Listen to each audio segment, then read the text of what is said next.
Indonesia, sebagai negara dengan jumlah penduduk terbesar keempat di dunia, memiliki potensi besar untuk menjadi kekuatan ekonomi global.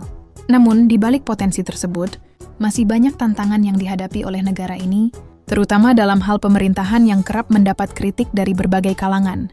Terlepas dari upaya reformasi dan pembangunan, banyak yang merasa bahwa pemerintah Indonesia saat ini masih jauh dari harapan dalam hal kualitas kepemimpinan, transparansi, dan pengelolaan sumber daya negara.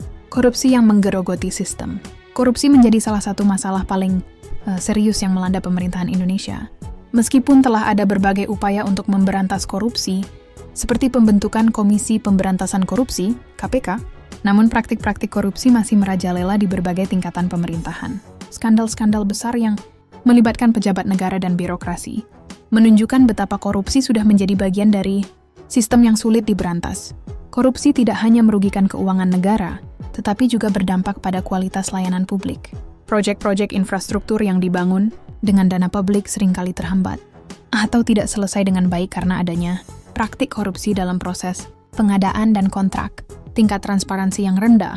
Meskipun Indonesia memiliki badan-badan, pengawas, dan berbagai kebijakan untuk meningkatkan transparansi, kenyataannya masih banyak data dan informasi yang tidak terbuka untuk publik. Hal ini menyulitkan masyarakat untuk mengawasi dan menilai kinerja pemerintah. Transparansi yang rendah seringkali menciptakan ketidakpercayaan publik terhadap pemerintah. Dalam konteks ini, pemerintah seharusnya lebih terbuka tentang pengelolaan anggaran negara, kebijakan yang diambil, dan hasil-hasil yang dicapai. Tanpa transparansi, partisipasi publik dalam proses politik dan pengambilan keputusan menjadi terbatas, inefisien, dan lemahnya birokrasi. Birokrasi di Indonesia seringkali dianggap lambat, tidak efisien, dan penuh dengan prosedur yang berbelit-belit. Hal ini menghambat berbagai program pemerintah yang bertujuan untuk mensejahterakan rakyat. Pelayanan publik menjadi tidak optimal, dan kesulitan dalam mengurus berbagai izin atau dokumen administratif menjadi keluhan sehari-hari bagi masyarakat. Birokrasi yang buruk juga seringkali menjadi pintu masuk bagi praktik korupsi. Ketidakjelasan prosedur dan rentan penyalahgunaan wewenang membuat masyarakat terpaksa memberikan sogokan untuk memperoleh pelayanan atau hak mereka. Mekanisme yang program magang itu seperti apa sih Pak sebenarnya Pak? Mekanisme program magang sedang dimatangkan Mendiknas. Rapat pertama, habis itu dipanggil lagi kita bahas tentang percepatan untuk transisi energi. Kita mau bangun solar panel. Kurangnya fokus pada isu-isu sosial dan kesejahteraan. Meskipun Indonesia memiliki banyak program sosial, banyak yang menganggap bahwa fokus pemerintah masih belum sepenuhnya mengarah pada peningkatan kesejahteraan rakyat. Masalah kemiskinan, ketimpangan sosial, dan pendidikan masih menjadi persoalan besar yang belum tertangani dengan baik. Banyak kebijakan pemerintah yang terkesan lebih fokus pada infrastruktur fisik dan proyek-proyek besar, sementara masalah-masalah sosial yang lebih mendasar seringkali terabaikan. Pendidikan, yang merupakan salah satu fondasi utama untuk pembangunan jangka panjang, seringkali kekurangan dana dan perhatian. Dengan anggaran yang terbatas dan sistem pendidikan yang belum sepenuhnya merata, kualitas pendidikan di Indonesia masih tertinggal dibandingkan dengan negara-negara tetangga. Pengabaian terhadap isu lingkungan. Selain masalah sosial dan ekonomi, Indonesia juga menghadapi tantangan besar dalam hal lingkungan hidup. Penggundulan hutan, polusi udara, dan perubahan iklim menjadi isu yang seringkali kurang mendapatkan perhatian serius dari pemerintah. Padahal, Indonesia adalah salah satu negara yang memiliki hutan tropis terbesar di dunia, yang merupakan paru-paru dunia.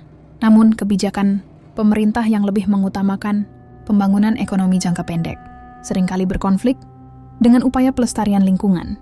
Pembukaan lahan untuk perkebunan kelapa sawit dan tambang, misalnya seringkali dilakukan tanpa mempertimbangkan dampak jangka panjang terhadap ekosistem dan perubahan iklim, penyalahgunaan kekuasaan dan pembungkaman kritik. Dalam banyak kasus, kritik terhadap pemerintah justru dihadapi dengan cara yang represif. Media yang kritis terhadap kebijakan pemerintah seringkali ditekan dan suara-suara oposisi dibungkam.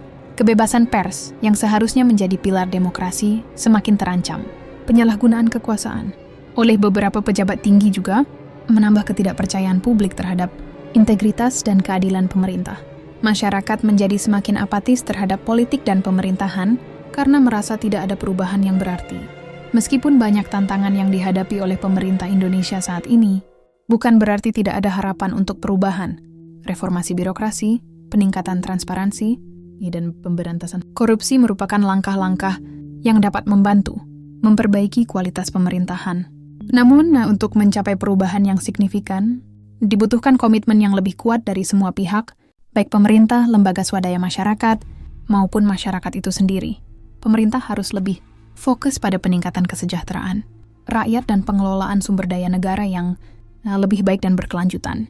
Dengan adanya kesadaran yang lebih tinggi di kalangan masyarakat tentang pentingnya partisipasi politik dan pengawasan publik, diharapkan Indonesia dapat bergerak menuju pemerintahan yang lebih transparan, adil, dan berorientasi pada kesejahteraan rakyat.